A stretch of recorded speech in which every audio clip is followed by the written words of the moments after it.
So, Amazon Web Services, or AWS.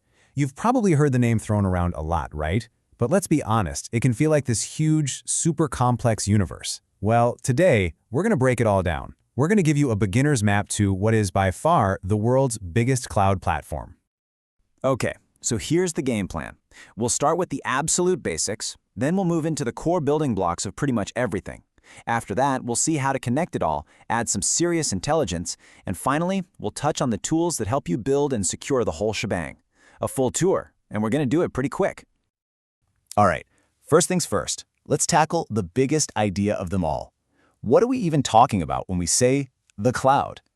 And you know, that's a totally fair question, because the term is literally everywhere. Is it some magical place up in the sky? Is it just the internet? Well, let me break it down for you with a really simple analogy. Seriously, at its heart, it's that simple. Instead of you having to buy, power, cool, and maintain your own really powerful servers in some back room, you're just paying to use someone else's, on demand, whenever you need it, all over the internet. AWS has built this massive global network of data centers, these supercomputers, and they let you rent out little pieces of them. Okay, so you're renting access to this global supercomputer. What are the fundamental parts you're actually going to use? Well, almost everything, and I mean everything, you build on AWS is going to use some combination of these three core pillars. The easiest way to think about it is like this. Compute is the processing power. It's the brains of the operation. Storage is your infinite filing cabinet where you can stick all your files.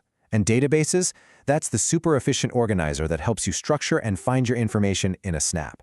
So brains, filing cabinet, organizer. Simple, right? So let's zoom in on the brains. Compute. This is where your code actually runs. The flagship service here, the one you'll hear about all the time, is Amazon EC2. That stands for Elastic Compute Cloud. It lets you spin up virtual servers in just minutes, and you get to choose exactly how much horsepower you need for the job. Next up, that filing cabinet. You gotta have a place to put stuff, right? Images, videos, backups, website files, you name it. For that, the answer is almost always Amazon S3, or Simple Storage Service. It's this incredibly scalable, incredibly durable place to store any kind of file, which AWS calls objects. And we have to talk about that durability number. Those are 11 nines. I mean, what does that actually mean? Well, AWS designed it to be so crazy reliable that if you stored, say, 10,000 files, you could expect to lose maybe one of them every 10 million years. Yeah, long story short, your data is way, way safer in S3 than it is on your laptop's hard drive. And finally, the organizer. See, just storing files is one thing, but most applications need to handle structured data. Things like user profiles, product catalogs, stuff that needs to be organized. AWS gives you a whole bunch of different database services because, well, different jobs need different tools. The two main flavors you'll run into are relational and NoSQL. Think of a relational database like Amazon Aurora as a perfectly organized spreadsheet with neat rows and columns. It's perfect for things like financial records. A NoSQL database like DynamoDB is more like a flexible collection of documents. It's awesome for things like social media posts where the data doesn't always look the same. Okay, so you've got your brains, your filing cabinet, and your organizer. But they're just sitting there. How do they talk to each other securely? And more importantly, how do your users get to your application from anywhere in the world and get there fast? Well, that's where networking comes in. Three key services really run the show here. Amazon VPC, that's your virtual private cloud. It carves out your own private isolated network to keep everything safe. Then there's CloudFront, which copies your content to locations all over the planet to make it load super fast for your users no matter where they are. And finally, Route 53. Think of it as the friendly traffic cop of the internet, directing users exactly where they need to go. And Route 53 isn't just a simple traffic cop, it's incredibly smart. Sure, you can start simple and just send everyone to one server, but you can also do really clever things, like send just 10% of your users to a new feature you're testing. Or even better, you can set it up to automatically switch everyone over to a backup server if your main one ever goes down. It's all about control and making sure your app is always online. Now this shows a really fundamental shift in how modern apps get built. The old way was to manually tell one part of your app where to find another part. That's slow and it breaks easily. Services like AWS Cloud Map create a dynamic phone book. When a new service comes online, it just registers itself, and any other service can look it up automatically. It is a huge time saver and makes everything way more resilient. So you're collecting all of this data in your storage and your databases. That's great. But the next logical step is to actually do something with it.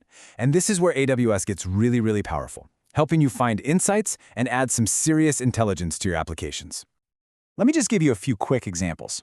With a tool like Athena, you can run analysis on massive data files sitting right in S3 without ever needing to load them into a database first. It's amazing. Then you have Kinesis, which lets you analyze data as it's streaming in. Think live social media feeds or data from smart devices. And then there's the big one, SageMaker. That's your entire toolkit for building, training, and deploying custom machine learning models from scratch.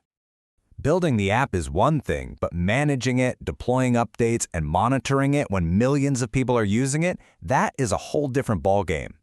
AWS gives you a whole suite of tools designed to make life easier for the folks who build and run these applications. Just imagine trying to set up your entire application just by clicking around in a web console. It would be slow and you'd definitely make mistakes. CloudFormation completely solves that. You write down a blueprint for your entire infrastructure, your servers, your databases, your networks, all of it, as a file of code. Then you can use that blueprint to deploy a perfect, identical copy of your environment over and over again. No more manual clicking. And of course, once your app is up and running, you need to know what's going on inside it. You need eyes and ears. That's Amazon CloudWatch. It's like the central health dashboard for everything you have running. It collects logs, it monitors performance metrics like CPU usage, and you can even fire off alarms and trigger automatic fixes if something starts to go wrong. All right, let's talk about maybe the most important piece of this whole puzzle, security. Because none of this other cool stuff matters if it's not locked down tight. Security is job zero at AWS, and they provide an incredibly powerful set of tools to control who can do what. And it all starts with IAM, Identity and Access Management. This is the ultimate gatekeeper. It's the bouncer at the front door. It lets you define with incredible detail who, a person or another service, is allowed to do what, like read, write, or delete, on which specific resource. You can say, this developer can launch a server, but there's no way they can touch the production database. It's all about giving the absolute minimum permission needed to do a job. And what about security for your application's users? I mean, you don't want to waste your time building a whole user sign-in system from scratch, right? That's where Amazon Cognito comes in. It handles all of that for you. Sign up, sign in, password resets, even logging in with Google or Facebook. Then it gives your app's users secure, temporary access to other AWS services they might need. It's a lifesaver. And look, that was a really high-speed tour. We've gone from the core pillars of compute and storage all the way up to advanced machine learning and rock-solid security. At the end of the day, AWS gives you this incredible set of digital building blocks. It's like a massive toolkit that empowers you to build pretty much anything you can dream up. So the only real question left is, what will you build?